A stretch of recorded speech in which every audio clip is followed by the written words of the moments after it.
प्रणो Devi Saraswati वाजेभिर्वाजिनीवती धीनामवित्र्यवतु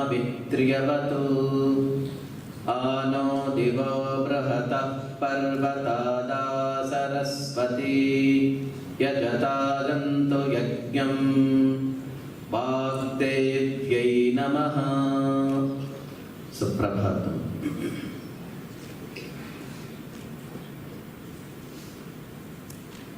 Today, the entire nation is celebrating the great auspicious occasion, Ramanavami. We know the embodiment of dharma as well as the characters, Lord Sri Rama. In the entire Mahabharata and also in the Ramayana, we go through the number of the characters of Krishna as well as the Rama. But whenever we take the Rama as a character, as a king, he embodied the dharma for the time eternal. If you look at the Raja Yoga Shloka Sangraha on the life of Lord Sri Rama and also number of incidents which we come across throughout the Ramayana exactly resembles how Rama could be able to maintain his tranquility, the steadiness of the mind even in hard situations. One of the very specific as well as the crucial moment in the Ramayana, it gets a U-turn when Rama was announced is going to be the king of the entire kingdom of Ayodhya. The previous night when Dasharatha Maharaja, the king of Ayodhya, announced he is going to be crowned tomorrow as a king. You just imagine what must be the state of the Rama. In general, if you observe the people who are going to attain the highest positions in the normal world, the state of mind is so reaches the ecstasy at the peak where he can't abide the state of joyfulness of the enjoyment of the bliss of the Ananda. But the next moment, means the next day, when the same king, along with the Kaikeyi, told the Rama must go for the forest for 40 years to follow the words of his own father Dasharatha. If you analyze these two situations, how Rama could be able to maintain his emotional balance as well as the tranquility of the mind. That's what the Yoga Vasishta even says. It is taught by Vasishta to Rama. Manah prashamanopayaha yogaha ityabhidiyate. The embodiment of yoga which was established perfectly by the practice of dharma by the Rama. He says the yoga state absolutely leads to the prashamana upaya, the absolute state of the tranquility by number of skills or the practices. The previous night, Rama was so tranquil, no udvega, there is no over ecstasy or the enjoyment. But in the next day, morning also, he was the same, whatever the state the previous night he has.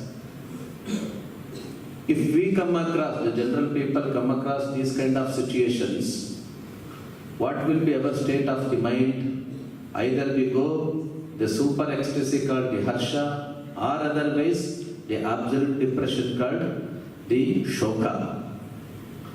That's why the Upanishad, Kathopanishad says the perfect state of yoga is Adhyatma Yogadhigamena Dhiraha Devam Matva Harsha Shokau Jahati.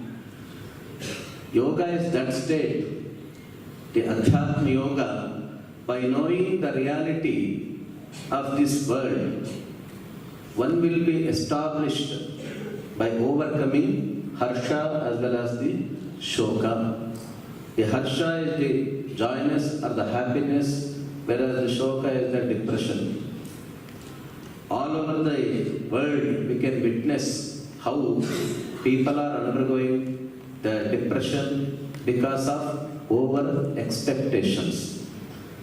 Whenever we expect behind any activity, certainly that leads to dukkha, because no one can fulfill his own desires permanently. Because once you fulfill your desire, following that, there will be a number of desires arises. We cannot completely fulfill until and unless we die. Even though we die, our desires are not fulfilled. The accumulated desires are the sanchita karma, or the sanchita, the vasanas will continue forever in the cycle of birth and death. So here the Raja Yoga says, whenever we come across these kind of situations, chanchalam hi manah krishna pramathi balavadrudham, when we undergo chanchalavastha, or when the mind undergoes these kind of up and downs, whenever we come across these situations. So, very clearly Krishna says, chanchalam hi manah krishna pramathi balavadrudham abhyasena ta kaunteya vairagyena cha grhyate. The two important aspects which are mentioned by even Krishna, as well as in Patanjali Yoga Sutra, we consider the Patanjali Yoga Sutras as Raja Yoga, the path of Raja Yoga, the control of the willpower. There also Patanjali says, Abhyasena kaunteya vairagyena cha grhyate. Entire Upanishads, or the Darshanas, or the Gita, or even the Hatha Yoga text, they have pointed at one thing: practice, practice, practice. The language of yoga is nothing but practice only. It is not something understanding theoretically or the hypothetically. One must undergo the practices. And in fact, we should not misunderstand the practice nothing but just it is restricted to some of the asanas or the pranayama or some japa. No. That's why, having understood the mindset of the Kali Yuga people, Vivekananda has broadly thought out the entire Bhagavad Gita, and he has categorized the 700 shlokas into 4 streams: Bhakti, Jnana, Karma, and Dhyana. When we take up the practices, how the practice must be? Because very simple to hear abhyasa, abhyasa, abhyasa. But the moment we take anything into the practice, because of the chanchalata, because of the fickle-mindedness, because of the up and downs of the mind, because of over-expectation of the mind, this abhyasa can't be perfected until and unless we take it into an intensive, very sincere and severe practice. So Patanjali says, it is nothing but Tivra Samveganam Asanna. Until and unless we have the Tivra Samvega, this practice cannot be perfected. What is that Tivra Samvega? Vega and Samvega. Vega is, right now, we are undergoing different courses and we have too much eagerness or the desires to attain good marks, to secure good marks, to get the certificates, go out of the society and earn the money, enjoy the life. Okay? So all these comes under only Vega, because always all these activities take your mind into speed, because we have a number of desires behind any one of the action. Whereas Patanjali says, this is yoga nothing but Tivra Samvega. Tivra is absolute effort, 100% effort. Say example, if you sit here or in the classroom, or if you are writing or studying or listening, do whatever you want, 100% involvement, that is called as Tivrata, intensity. Samvega is in a positive way, where the mind can be withdrawn from all the speed, mind can be withdrawn from all the desires, mind can be withdrawn from the sensual desires. So the practice, Tivra Samvega, actually leads to the next stage called Vairagya. We are not insisting that today only I have to get Vairagya and become the great yogis. It is not possible. We have to go through number of births and death, no doubt. But if the seed of understanding, the concept of understanding of yoga, if it is properly sold, then one day it will give a proper sprout and growth, no doubt.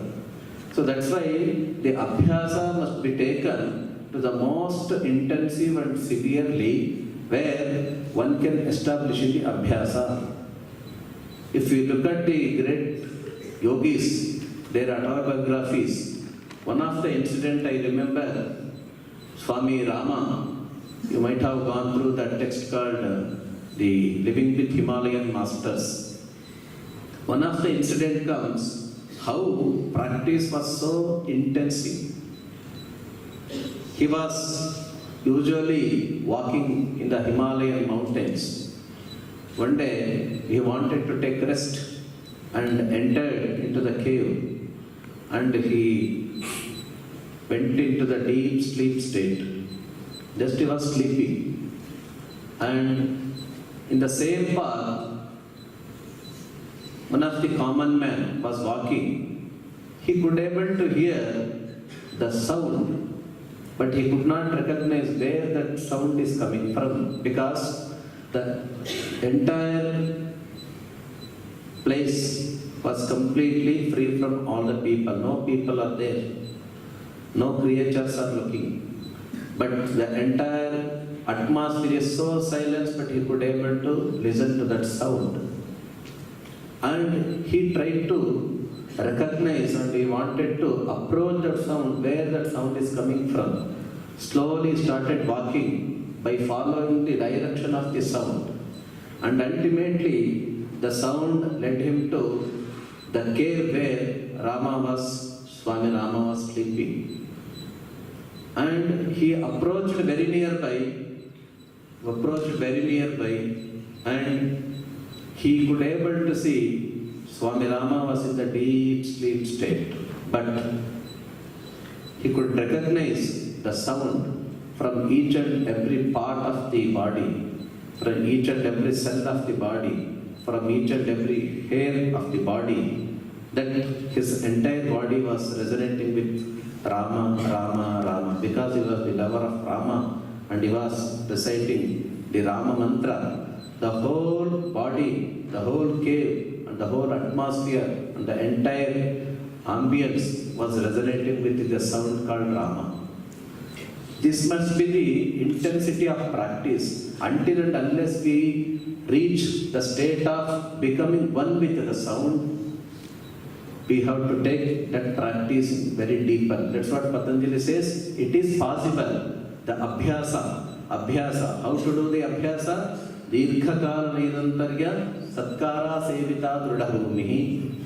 Once you take this practice for a long time without any distractions, the Dirghakala Nirantarya, most of the time our practice is very much irregularly regular. Most of the time irregularly regular. So we get some inspiration from the books or some lecture or some incidents, and we very intensively take, but that intensity dissolves the next day. It cannot be. That's why he says Nairantarya, every day. The same Abhyasa must be practiced every day. And what intention? Satkara Sevita. It is Shraddha, the faith, absolute commitment, absolute determination. Once you commit, once you decide, that should not be changed at any cost. So this is the way, Trudabhumi, the practice becomes established. So ultimately Raja Yoga, to overcome the chanchalata of the mind, the fickleness of the mind, or the desires of the mind, okay, slowly we can establish into the state of tranquility. That's what Yoga Vasishta says, Manah Prashamana Upaya Yoga Ityabhiriyate. So on this great day of Ramanavami, let us remember and be in the mood of Lord Rama throughout the day, where we can enjoy the absolute bliss. In fact, the etymology of Rama, the word Rama says Ramayate iti Ramaha. The moment you hear the word, you must enjoy the absolute bliss. The Rama, one who has given the absolute bliss to one and all by following his own dharma. Okay, let us be established in that state of tranquility and the bliss by going through the celebration of Ramanavami. So having understood, let us chant 13 times all together. Let us try to merge with the sound of the Lord Rama. Sri Rama, Jaya Rama, Jaya Jaya Rama. All together we will recite for 13 rounds, where the mind can overcome easily all the stress and the tension will establish in the blissful state of awareness. Sit comfortably. Keep your spine, neck and head in one single line. Place your hands on the knees with Chin Mudra. Let the body be steady, kaya sthiryam, the steadiness of the body. Be aware that at any moment, body should not get any movements. Be firm.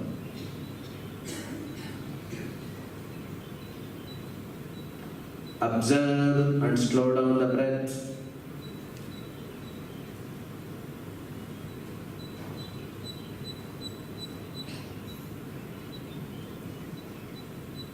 Let us absorb ourselves in chanting. First line lead and follow, then all together for 13 times. Shri Rama Jaya Rama Jaya Jaya Rama. Shri Rama Jaya Rama Jaya Jaya Rama. Shri Rama Jaya Rama Jaya Jaya Rama. Shri Rama Jaya Rama Jaya Jaya Rama. Shri Rama Jaya Rama Jaya Jaya Rama. Shri Rama Jaya Rama Jaya Jaya Rama. Shri Rama Jaya Rama Jaya Jaya Rama. Shri Rama Jaya Rama Jaya Jaya Rama. Shri Rama Jaya Rama Jaya Jaya Rama. Shri Rama Jaya Rama Jaya Jaya Rama. Shri Rama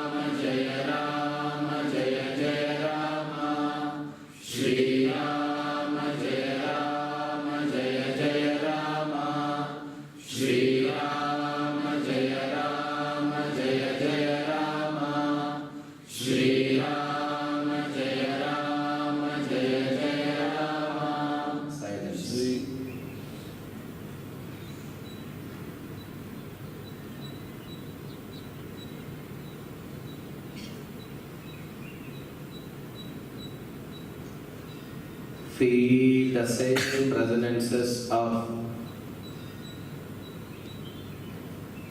the chanting of mantra. Try to be absorbed with the sound.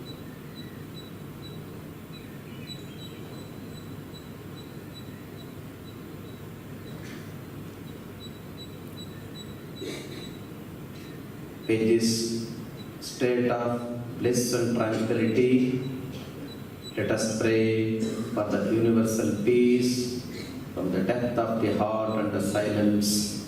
Adopt Namaskara Mudra. Oh.